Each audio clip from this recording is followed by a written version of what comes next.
Hi అండి. Welcome back to real life stories. Tara please రా time లేదు. నేను వెళ్తున్నాను అని గగన్ అనగానే తార ఏం అర్థం కాక చూసింది. అదేంటి బావా టైం లేదు. మధ్యాహ్నం కాల్ చేస్తాను. పిల్లల్ని స్కూల్ తీసుకెళ్ళు. ఉంటానని చెప్పి గగన్ హడావిడిగా వెళ్ళగానే తార వెళ్తున్న గగన్ని చూస్తూ ఉండిపోయింది. ఎందుకు నువ్వు వెళ్ళటం? నాకిష్టం లేదు బావా. నా మనసు వద్దు అని చెప్తుంది. ఏం జరుగుతుందో ఏంటో అని భయంగా ఉంది బావా అనుకుని వెంటనే పూజ గదికి వెళ్ళింది. తమ మనసులో ఉన్న కొద్దిపాటి భయం పోయేలా గగన్‌కి ఏం కాకూడదని ఎంతో వేడుకుంది. తారా, తారా అంటూ రూమ్ నుంచి బయటకు వచ్చింది ప్రవళిక. వస్తున్నాను వదినా అని ఫేస్ అంతా తుడుచుకుని బయటికి వచ్చింది. ఏమైంది తారా అలా ఉన్నావు? వదినా నీకో విషయం చెప్పాలి అని రాత్రి జరిగిన విషయం అంతా చెప్పగానే అంతా విన్న ప్రవళిక షాక్ అయింది. ఏంటి తారా నువ్వనేది? అవును వదినా. బావకి అన్ని విషయాలు తెలిసిపోయాయి వదినా. ఇప్పుడు బావ ఏదో ఊరెళ్ళాడు. అంత భయంగా ఉంది వదినా. ఏం కాదు తారా. అసలు వాడెందుకు ఊరు వెళ్ళాడో నీకు తెలుసా? చెప్పాడా? హా వదినా. ధనుంజయ్ కోసం పూర్తిగా తెలుసుకోటానికి వెళ్ళాడు. అడిగితే అదే చెప్పాడు బావ అని తార అనగానే, తారా నువ్వేం భయపడకు. వాడికేం కాదు. వాడు చేయాల్సింది చేస్తున్నాడు కదా! చెయ్యని. అంతా మన మంచికే జరుగుతుంది. ఇంటికి పట్టుకున్న శని వదిలిపోతుందని పిల్లల్ని తీసుకొని తారా, ప్రవళిక ఇద్దరూ గుడికెళ్లారు. దేవుడికి దండం పెట్టుకొని కోనేటి దగ్గర కూర్చుంది తార. తార ఇంకా ఎందుకలా ఉన్నావు? వాడేమన్నా వారం రోజులుంటాడా అక్కడ? ఇప్పుడు వెళ్ళాడు. సాయంత్రం వచ్చేస్తాడు కదా! నువ్వలా డల్‌గా ఉంటే ఎలా తారా అంటూ బుజ్జగించింది ప్రవళిక. అది కాదు వదినా. బావనడిగాను. తనతో పాటు నన్ను తీసుకొని వెళ్ళమని. కానీ ఎక్కడ? బావ అసలు నా మాట వింటేనే కదక్కా! ఎలానో దూరం అయిందిప్పుడు. బావకేమైనా అయితే నేనస్సలు తట్టుకోలేను వదినా. పిచ్చిదానా! వాడి మీద నీకున్న పిచ్చి ప్రేమ నిన్నలా ఆలోచించేలా చేస్తుంది. అంతే. నా తమ్ముడికేం కాదు తారా! వాడికేమైనా అయితే నువ్వు ఊరుకుంటావా ఏంటి? పిచ్చి పిల్లలా అని తారను ఓదార్చి నాకు భయంగానే ఉంది తారా! కానీ ఏం చెయ్యను. ఆ రాక్షసుడు తమ్ముడిని ఏమైనా చేస్తాడని భయంగా ఉందనుకోని తనలో తానే బాధపడింది. ఏంటన్నయ్య ఇంత పొద్దున్నే ఊరు వెళ్ళటం అవసరమా? చిరాగ్గా మొహం పెట్టుకొని అన్నాడు సూర్య. నీకు నిద్ర సరిపోలేదంటే సీట్‌లో కూర్చో. కారు నేను డ్రైవ్ చేస్తాను అన్నాడు కోపంగా. ఎందుకన్నయ్య అంత కోపం నీకు? కోపం కాదురా! నిన్ను ఆ తారని ఇద్దరిని చంపేసినా పాపం లేదు. పటాపటా పళ్ళు నూరుదు అన్నాడు. చంపేసేంత తప్పు నేను వదిన ఏం చేశామన్నయ్య? ఏం చేశారో మీకు తెలీదా? తెలుసన్నయ్య. కానీ నిజం తెలిస్తే నువ్వు ఏమైపోతావని భయమేసి చెప్పలేదన్నయ్య. లేదంటే తార నాకు నిజం చెప్పిన రోజునే నీకు నిజం చెప్పేవాణ్ణి. అంటే తార వద్దు అంటే చెప్పరు. లేదంటే చెప్తారు. అంతేనా? చచ్చానా! అక్క, వదిన బానే ఉన్నారు. మధ్యలో నేను నలిగిపోతున్నాను అన్నాడు. ఆపుంక. చేయాల్సిందంతా చేసి ఇప్పుడు అక్క మీదకి, వదిన మీదకి ఎందుకు నెడుతున్నావు? గగన్ నోటి నుంచి వదిన పదం విన్న సూర్య ఆశ్చర్యంగా చూశాడు. అన్నయ్య ఏమన్నావు? నొసలు చిట్లించి అడిగాడు. ఏమన్నానో విన్నావు కదా! మళ్ళీ ఏం తెలియనట్టు అడుగుతావెందుకు? సూర్య అసలు విషయం పసిగట్టాడు అని గగన్‌కి తెలీదు గదా! ఓహ్! అంటే తార నాకు వదినే అన్నమాట అవునా? టీజింగ్‌గా అన్నాడు. ఇష్! చచ్చాను. వీడి వాగుడుతో నన్నిప్పుడు చంపుతాడు అనుకోని విండో బయటికి చూశాడు. అన్నయ్య నీకో విషయం చెప్పనా?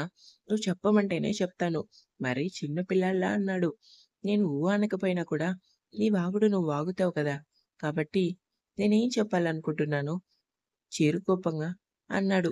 అదే అన్నయ్య ది గ్రేట్ బిజినెస్ మ్యాన్ అయిన గగన్ గారు అన్నారు. తార వదిన ఎప్పటికీ కాలేదు అని. మరి ఇప్పుడు వదిన, వదిన అని నేను 10 సార్లన్నా కూడా మా అన్నయ్య ఏంటి సైలెంట్‌గా ఉన్నాడు. నన్ను తిట్టాలి లేదంటే కసరాలి కదా! ఇప్పుడు మనం ఊరు వెళ్దామా? లేదంటే వెనక్కి వెళ్ళిపోదామా? చెప్పు కోపంగా అన్నాడు. వద్దులే అన్నయ్య. నీ మాటలు వెనుకున్న మిరపకాయ ఘాటు తట్టుకోవడం కొద్దిగా కష్టంగా ఉంది. ప్రెజెంట్ మనం ఇప్పుడు ఊరు వెళ్దామా? కదా! మూసుకొని డ్రైవ్ చెయ్యి అన్నాడు. ఓకే అన్నయ్య. ఏం చెప్తే తమ్ముడు అదే చేస్తాడు. ఎందుకంటే సూరి చాలా మంచి అబ్బాయి. అన్నయ్య భుజాలెగరేస్తూ అన్నాడు. మంచి అబ్బాయివైతే తొందరగా పెళ్లి చేసుకోవచ్చు కదరా! గగన్ మాటలకి సూర్య కళ్ళు ఎర్రబడ్డాయి. తన అన్నయ్య ముందు కోపం చూపించడం కరెక్ట్ కాదని తన కోపాన్ని అంతలోలే అణచుకున్నాడు. ఏంటి సూర్య? వాయిస్ రావటం లేదు. సూర్య ఫేస్ చూస్తూ అడిగాడు. సూర్య ఏం మాట్లాడలేదు. పెళ్లి విషయంలో నీ మౌనం కరెక్ట్ కాదు అని నా అభిప్రాయం తమ్ముడు. ఏమంటావు? అన్నయ్య ప్లీజ్ ఈ విషయం ఇంతటితో వదిలేస్తే బావుంటుంది. ఎన్ని రోజులని రా ఇలా ఉంటావు? కాస్తైనా చేంజ్ అవ్వు. ఎందుకన్నయ్య? చేంజ్ అయితే మళ్ళీ నా లైఫ్ అంటూ సూర్య తన ఎమోషన్ అంతా గొంతులోనే సమాధి చేసి కార్ స్పీడ్ పెంచాడు. తన తమ్ముడు ఇంకా గతాన్ని మర్చిపోలేదు అని తనలో తానే బాధపడి విండో బయటికి చూశాడు గగన్. కాసేపటికి ధనుంజయ్ ఊరు రావటం ఇద్దరు కారు దిగి చుట్టూ చూశారు. అన్నయ్య వెళ్దామా? అడ్రస్ తెలుసు కదా! హా! పద అని ఇద్దరు ముందుకు నడుచుకుంటూ ఎదురుగా ఉన్న ఒక పాత ఇంటికి వెళ్లారు. చాలా చిన్న ఇల్లు అది. ఎంతో అందంగా ఉంది. ఇంటి ఎదురుగా కల్లాపు చల్లి ముగ్గు పెట్టడంతో చూడు ముచ్చటగా ఉంది. ఆ పక్కనే చిన్న పాక ఉంది. అందులో ఒక ఆమె పోయి ఊదుతూ, దగ్గుతూ వంట చేస్తుంది. అమ్మా! అమ్మా! ఆకలి వేస్తుంది. అయిందా వంట? అంటూ బయటికి వచ్చింది ఒక యువతి. 25 సంవత్సరాలుంటాయేమో ఆ అమ్మాయికి. ఎంతో అందంగా ఉంది. చూడు చక్కని రూపం. అవుతుంది. తల్లి కాసేపు కూర్చో. బాక్స్ పెడతాను అంటూ పాకలోంచి బయటికి వచ్చింది సుమిత్ర. ఇంకా ఎంతసేపమ్మా? బాబు స్కూల్ టీచర్‌ని లేట్‌గా వెళ్తే నన్ను ఛీ అంటారు అంటూ వాకిట్లో ఉన్న చైర్‌లో కూర్చుంది ధాన్య.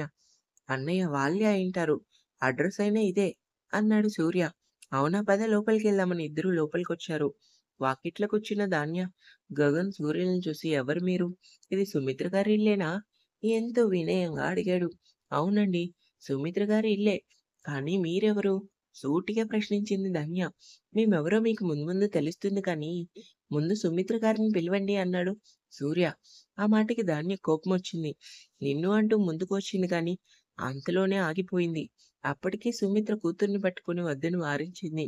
చెప్పండి బాబు. నేనే సుమిత్రని అంది ముందుకొచ్చి. గగన్, సూర్య ఆమెను చూసి ముఖముఖాలు చూసుకున్నారు. అమ్మా! మీతో నేను కొంచెం మాట్లాడాలి. చూస్తుంటే మీరు గొప్పింటి బిడ్డల్లా ఉన్నారు. నాతో మాట్లాడాలంటున్నారు. అసలు మీరు ఎవరు బాబు? నా పేరు గగన్. సిటీ నుంచి వచ్చాను అని తన జేబులో ఉన్న ఫోటో తీసి సుమిత్రకు చూపించింది. ఈయనెవరో మీకు తెలుసా? అన్నాడు. ధనుంజయ్ ఫోటో చూసిన సుమిత్ర షాక్‌తో బిగుసుకుపోయింది. మిమ్మల్నే అమ్మా! ఈయనెవరో మీకు తెలుసా? మరోసారి అడిగాడు గగన్. అప్పటికి సుమిత్రకి కాళ్ళు చేతులు ఆడటం లేదు. అమ్మా! చెప్పండి. నేను మీకు తెలుసా? తెలీదు అంది కోపంగా. ఎందుకమ్మా అబద్ధం చెప్తున్నారు? ఆయనెవరో మీకు తెలీదా? అంటూ ముందుకు వచ్చాడు సూర్య.